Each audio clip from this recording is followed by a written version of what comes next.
LPU ప్లేస్మెంట్ల రికార్డులు సృష్టిస్తోంది. Final year student 2.5 కోట్ల ప్యాకేజ్ పొందుతున్నారు. 1700 మందికి పైగా ఎల్పియు స్టూడెంట్స్ 10 లక్షల నుంచి 2.5 కోట్ల ప్యాకేజెస్ పొందారు. విద్యా విప్లవం ప్రారంభమైంది లవ్లీ ప్రొఫెషనల్ యూనివర్సిటీలో.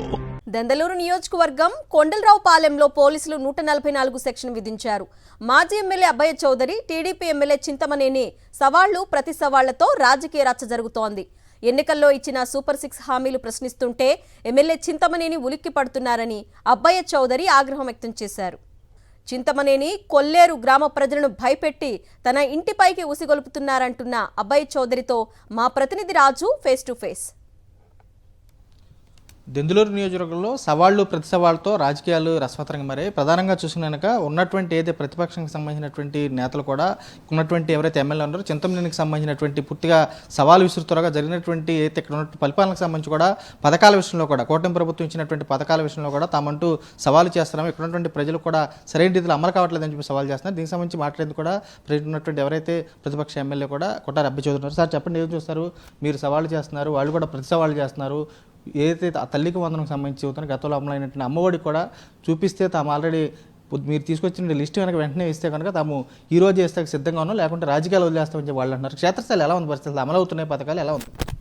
కూటమి ప్రభుత్వం వచ్చి సంవత్సరం 2 నెలలు కావస్తుంది. వాళ్ళు ఇచ్చినటువంటి సూపర్ 6 మేము చెప్పింది కాదు, వాళ్ళు సంతకాలు పెట్టి ఇచ్చినటువంటి సూపర్ 6. ఈరోజు ఆ సూపర్ 6ని వాళ్ళు ఆ పథకాలు అందించినప్పుడు ఒక ప్రతిపక్షంగా, బాధ్యత గల ప్రతిపక్షంగా, వాయిస్ ఆఫ్ వాయిస్లెస్గా మేము ప్రశ్నించాల్సినటువంటి బాధ్యత మా మీద ఉంది.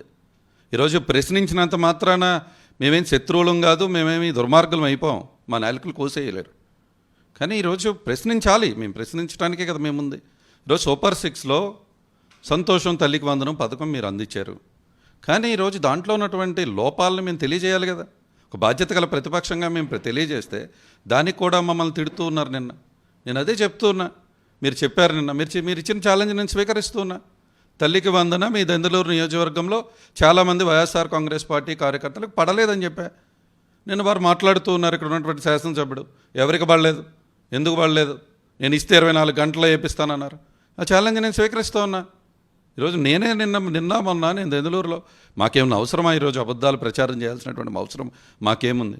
కానీ ఈరోజు ఎవరికైతే పథకాలు అందలేదో వాళ్ళ పేర్లు ఇవ్వాల్సినటువంటి బాధ్యత మా మీద ఉంది. మా దగ్గరికి వచ్చి అన్నా నాకు పథకం అందలేదు, నేను వైఎస్ఆర్ కాంగ్రెస్ పార్టీ జెండా పట్టుకున్నాను కాబట్టి నాకు పథకం అందలేదని అనేక మంది చెప్పడం జరిగింది. వాళ్ళ పేర్లు మేము ఇస్తాము, మీరే వెరిఫై చేసి ఇవ్వండి, తప్పేముంది? నేను మాట్లాడుతుంటే అనేక మంది ఈరోజు మా జెడ్పీటీసీ గారికి కూడా డబ్బులు పడలేదు, మా జెడ్పీటీసీలకు పడలేదు, మా అధికార ప్రతినిధులకు పడలేదు, అనేక మంది సర్పంచులకు పడలేదు, అనేక మంది నాయకులకు పడలేదు. వాళ్ళు పడలేదన్నారు కాబట్టి అదే మీకు చెప్పాము. మీ ఛాలెంజ్ నేను స్వీకరిస్తున్నా. ఇవాళ సాయంత్రం ఇవాళ కానీ రేపు మార్నింగ్ కానీ 100 మంది పేర్లు లిస్ట్ రిలీజ్ చేస్తాం. మీరు వాళ్ళకి వేయండి, మేము కూడా సంతోషిస్తాం కదా. మీరు 24 గంటలు వాళ్ళకి వేపిస్తే మేము కూడా సంతోషించి శభాష్ చెప్తాం, మాకేం దాంట్లో. గతంలో చూస్తే కనుక ఇక్కడ ఉన్నటువంటి ప్రశాంతంగా ఉన్నటువంటి దెందులూరు వాతావరణం కూడా పూర్తిగా కక్షలు కార్పణ్యాలతో కూడా రావణ కక్షలా తయారు చేశారని చెప్పి ఆయన కూడా చేస్తున్నారు. రానున్న రోజుల్లో కూడా కార్యకర్తలకు సంబంధించి పూర్తి స్థాయిలో కూడా అండగా ఉంటాము, ఇక్కడ ఉన్నటువంటి దెందులూరు ప్రజలకు సంబంధించి పూర్తి స్థాయిలో అందుబాటులో ఉంటామని చెబుతున్నారు. కొల్లేరు గ్రామాల ప్రజలకు సంబంధించి కానీ ఏదైతే అతను మాపై చేసినటువంటి ఆరోపణలు ఏవైతే పూర్తిగా తాము కొల్లేరులో దోచుకున్నామంటూ చేసినటువంటి ఆరోపణలు కూడా తమకంటూ ఒక్క సెంటు భూమి కూడా కొల్లేరులో లేదు, తాము ఒక్క రైతుకు కానీ అక్కడ ఉన్నటువంటి కొల్లేరు ఎస్సీ సొసైటీలకు సంబంధించి కూడా తాము అసలు బాకీ లేవని చెప్పి ఆయన కూడా స్పష్టం చేసి కూడా కనపడుతుంది. విజయ్ కుమార్ రాజు, సాక్షి, దెందులూరు నియోజకవర్గం నుంచి.